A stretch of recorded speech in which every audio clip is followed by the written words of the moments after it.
Welcome back to another Torah Tuesday. I want to take another look with you at Genesis chapter 1. We've already talked about the days and how the first 3 days mirror the last 3 days of creation. We've looked at one particular aspect of verse 21, the sea monster that God creates. Today I want to take a closer look at day 6, the day in which God creates the animals. And there's something really interesting that happens on day 6. So perhaps you haven't noticed this before.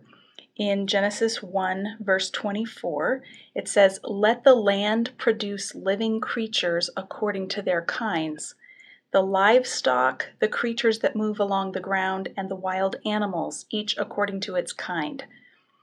We don't have humans yet. Humans come later on day 6, but we already have domesticated animals. We have livestock. So whatever is going on in Genesis 1, it's clearly viewing God's creative work in retrospect, from the perspective of a fully functioning Israelite society. We saw in a previous video that the sun, moon, and stars, the purpose of the sun, moon, and stars is to regulate the festival calendar. Clearly, you can't have festivals unless you have people, and you can't have festivals for those people until you have something for them to celebrate in their festivals, namely God's redemptive work in the Exodus and the giving of the law. Israel has lots of festivals, but they all tie to God's work in history on their behalf. So the sun, moon, and stars are regulating festivals. The sea monster that we talked about last time, the Tananim, is actually probably a mythical creature. It could be a mythical creature that the Israelites thought existed, or it was part of the lore in surrounding cultures. And so the idea is that even the scariest thing you can dream up, the boogeyman in your closet or the monster under your bed, God can tame that thing. He is sovereign and he is ruling over all things.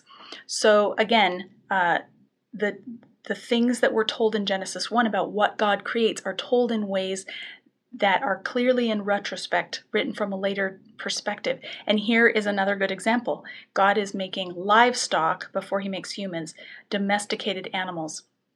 So part of the purpose of Genesis chapter 1 is to regulate the Israelite calendar so that they can pattern their work week after God's and rest on the seventh day and pattern their festival calendar. But another part of it is to regulate the domains in which each of the residents live, putting each thing in its place. Each creature is in its proper domain. And so livestock, wild animals, and as Dan Block translates it, creepy crawlies, are the things that appear on day 6 that God makes. It's also interesting that God asks the land to bring forth the animals. The animals come out of the ground.